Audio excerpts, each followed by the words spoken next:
কখনো ভেবে দেখেছেন আমরা যে খাবার খাই বা যে সাবানটা ব্যবহার করি এর পেছনেও কিন্তু একটা অদৃশ্য রসায়ন কাজ করে চলেছে। আজকের এই বিশ্লেষণে আমরা ঠিক সেই জায়গাটাতেই আলো ফেলব। দেখব আমাদের দৈনন্দিন জীবনের অ্যাসিড, বেস আর সল্টের সেই রহস্যময় জগৎটাকে। চলুন তো একটা অদ্ভুত প্রশ্ন দিয়ে শুরু করা যাক। পেটে অ্যাসিডিটি হলে যে অস্বস্তি হয় তার সাথে একটা নরম তুলতুলে কেকের কি সম্পর্ক থাকতে পারে? ভাবছেন তো এই আবার কেমন প্রশ্ন? বিশ্বাস করুন আর নাই করুন, এর উত্তরটা কিন্তু রসায়নের মধ্যেই লুকিয়ে আছে, আর আজ আমরা সেই উত্তরটাই খুঁজে বের করব। বেশ, তাহলে চলুন গল্পের গভীরে ঢোকা যাক। আমাদের এই রাসায়নিক গল্পের দুটো প্রধান চরিত্র হল অ্যাসিড আর বেস, মানে ক্ষার। এদেরকে ঠিকঠাক না চিনলে পুরো গল্পটাই কিন্তু গুলিয়ে যাবে।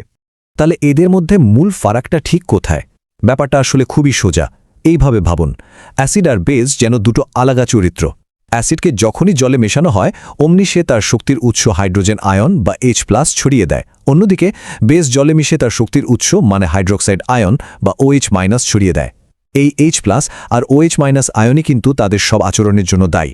কিন্তু সমস্যাটা হলো এই অ্যাসিড বা বেস এরা তো দেখতে সাধারণত জলের মতোই বর্ণহীন।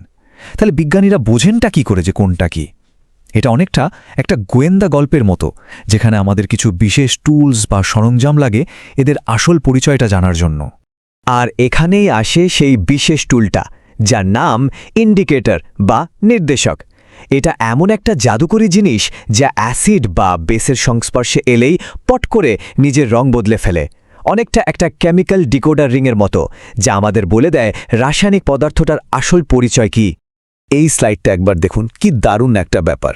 যেমন ধরুন লেটমাস পেপার, অ্যাসিডে ডোবালেই লাল হয়ে যায় আর ক্ষারে দিলেই নীল। আবার ফেনালস্থ্যালিন, অ্যাসিডে যার কোনো রঙই নেই, সেটাই ক্ষারের ছোঁয়া পেতেই একদম ম্যাজিকের মতো টকটকে গোলাপি হয়ে যায়। এই রঙের খেলা দেখেই কিন্তু এক মুহূর্তে বলে দেয়া যায় কোনটা অ্যাসিড আর কোনটা বেস। বেশ, অ্যাসিড আর বেসকে তো চেনা হলো, কিন্তু এরা যখন একে অপরের সাথে বা অন্য কিছুর সাথে মেশে তখন ঠিক কি হয়?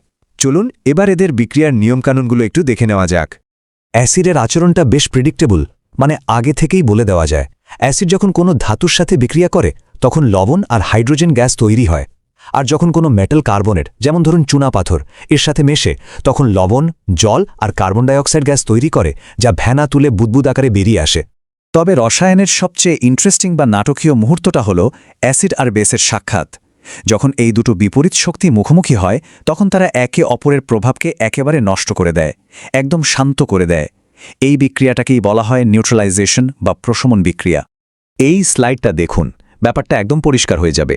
এখানে শক্তিশালী হাইড্রোক্লোরিক অ্যাসিড আর শক্তিশালী সোডিয়াম হাইড্রোক্সাইড একে অপরের সাথে বিক্রিয়া করে কি তৈরি করছে? সাধারণ খাবার লবণ আর জল। কোথায় গেল অ্যাসিডের সেই তেজ আর ক্ষারের কটুভাব? দুটোই একেবারে উধাও। আচ্ছা, সব অ্যাসিড বা বেসের শক্তি কি একরকম? না, একদমই না। কোনোটা খুব শক্তিশালী, কোনোটা আবার বেশ দুর্বল। তো এই শক্তি মাপার জন্য একটা বিশেষ স্কেল ব্যবহার করা হয়, যার নাম হলো পিএইচ স্কেল। পিএইচ, এই কথাটার মানে হলো পাওয়ার অফ হাইড্রোজেন। এটা আসলে হাইড্রোজেন আয়নের শক্তি মাপার একটা স্কেল, অনেকটা রিক্টার স্কেলের মতো, যা দিয়ে ভূমিকম্পের শক্তি মাপা হয়। পিএইচ স্কেলে 0 থেকে 14 পর্যন্ত মেপে বলে দেয় কোনো জিনিস ঠিক কতটা অম্লীয় বা ক্ষারীয়। এই স্কেলটা বোঝা কিন্তু খুবই সোজা। কোনো পদার্থের পিএইচ মান যদি ঠিক 7 হয় তাহলে সেটা নিউট্রাল, মানে প্রশমিত, যেমন বিশুদ্ধ জল। 7-এর কম হলে সেটা অ্যাসিডিক, আর 7-এর বেশি হলে সেটা বেসিড বা ক্ষারীয়। তাহলে মূল কথাটা কি দাঁড়ালো? পিএইচ মান যত কমবে, মানে 0-র দিকে যাবে, অ্যাসিডটা তত বেশি শক্তিশালী হবে। আর পিএইচ মান যত বাড়বে, মানে 14-র দিকে যাবে, ক্ষারটা তত শক্তিশালী হবে। মানে ধরুন পিএইচ 1-এর কোনো অ্যাসিড কিন্তু এতটাই শক্তিশালী যে সেটা পুড়িয়ে দিতে পারে। এখন মনে প্রশ্ন আসতেই পারে, এই পিএইচ স্কেলের জ্ঞানটা আমাদের প্রতিদিনের জীবনে ঠিক কী কাজে লাগে? সত্যি বলতে কি, এই পিএইচের ব্যালেন্সটা আমাদের জীবনের প্রায় প্রত্যেকটা ক্ষেত্রে ভীষণ জরুরি। যেমন আমাদের হজমের জন্য পাকস্থলিতে শক্তিশালী অ্যাসিড দরকার হয়, ওটা না থাকলে খাবার হজমই হবে না। আবার আমাদের মুখের ভেতরের পিএইচ যদি 5.5-এর নিচে নেমে যায় তাহলে দাঁতের যে শক্ত এনামেল সেটাও কিন্তু ক্ষয় হতে শুরু করে। ঠিক একইভাবে মাটির পিএইচ ঠিক না থাকলে গাছপালা পুষ্টি নিতে পারে না, আর জলের পিএইচ যদি সামান্য এদিক ওদিক হয় তাহলে মাছসহ অনেক জলজ প্রাণী মারা যেতে পারে। চলুন এবার তাহলে আমাদের কেমিক্যাল দুনিয়ার কয়েকজন অলস্টারদের সাথে পরিচয় করা যাক। অ্যাসিড, বেস আর সল্ট থেকে তৈরি হওয়া এই যৌগগুলো আমাদের জীবনের রোজকার সঙ্গী। প্রথমেই আসছে সোডিয়াম হাইড্রক্সাইড। এটা একটা বেশ শক্তিশালী ক্ষার যা সাবান, ডিটারজেন্ট এমনকি কাগজ তৈরির কারখানাতেও প্রচুর পরিমাণে ব্যবহার করা হয়। এরপরেই আছে ব্লিচিং পাউডার। পানীয় জলকে জীবাণুমুক্ত করা থেকে শুরু করে কাপড়ের রং ওঠানো সবেতেই এর জুড়িমেলা ভার।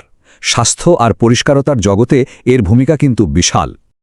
আর এইবার আসছে আমাদের সেই তারকা বেকিং সোডা। মনে আছে একদম শুরুতে যে প্রশ্নটা ছিল? এই হলো সেই জিনিস যা একদিকে কেককে নরম আর তুলতুলে করে, আবার অন্যদিকে পিটের অতিরিক্ত অ্যাসিডকে শান্ত করতে অ্যান্টাসিড হিসেবেও কাজ করে। ভাবা যায় একই জিনিস অথচ কাজ দুটো একেবারেই বিপরীত। এমনকি আগুন নেভানোর যন্ত্রেও একে ব্যবহার করা হয়। আমাদের লিস্টের 4 নম্বরে আছে ওয়াশিং সোডা। এটা একটা দারুণ পরিষ্কারক।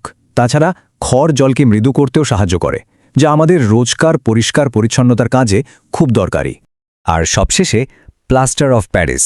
ভাঙা হাড় জোড়া লাগাতে ডাক্তাররা যে প্লাস্টার করেন সেটা কিন্তু এটাই। আবার সুন্দর সুন্দর মূর্তি আর খেলনা তৈরিতেও এর ব্যাপক ব্যবহার আছে। তাহলে আজকের এই পুরো আলোচনা থেকে আমরা কি কি শিখলাম চলুন ঝটপট একবার দেখে নিই। 1. অ্যাসিড মানেই H+ আয়ন আর বেস মানে OH- আয়ন। 2. এদের শক্তি মাপা হয় 0 থেকে 14 pH স্কেল দিয়ে। 3. অ্যাসিড আর বেস মিলেমিশে শান্ত হয়ে লবণ আর জল তৈরি করে। আর 4. সবচেয়ে বড় কথা হলো এই সাধারণ রসায়নটাই আমাদের চারপাশের অসংখ্য জিনিসের পেছনের আসল কারিগর। তো আমরা রান্নাঘর থেকে শুরু করে আমাদের নিজেদের শরীরেও এই রসায়নের খেলাটা দেখলাম। এখন ভাবার বিষয় এটাই যে আর কোথায় কোথায় এই অদৃশ্য রাসায়নিকের ভারসাম্য আমাদের পৃথিবীকে রোজ একটু একটু করে গড়ে তুলছে, বদলে দিচ্ছে।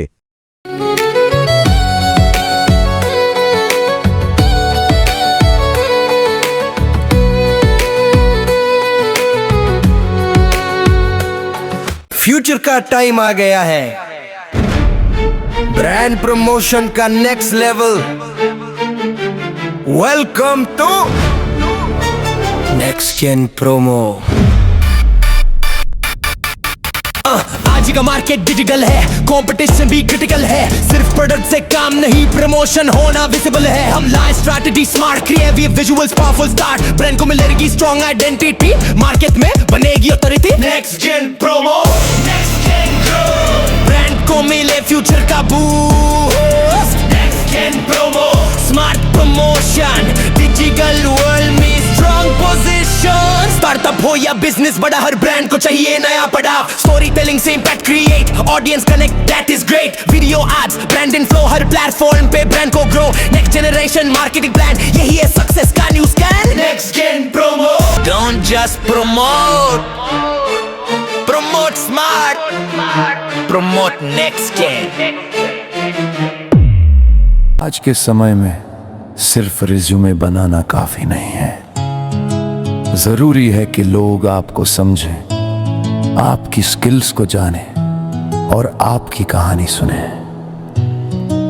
आज सोशल मीडिया पर जो दिखता है वही बिकता है। इसीलिए हम लाए हैं रिज्यूम एक्सप्लेनेशन वीडियो सर्विस, जहां आपका रिज्यूम ये प्रोफेशनल तरीके से ये आसान भाषा में समझाया जाता है। देखो, इससे बनती है आपकी करियर रेपुटेशन और मजबूत होती है आपकी सोशल रेपुटेशन। जब आप अपना रिज्यूम वीडियो सोशल मीडिया पर शेयर करते हैं तो लोग आपको सिर्फ नाम से नहीं, आपकी काबिलियत से पहचानते हैं। क्योंकि आपकी पहचान मायने रखती है।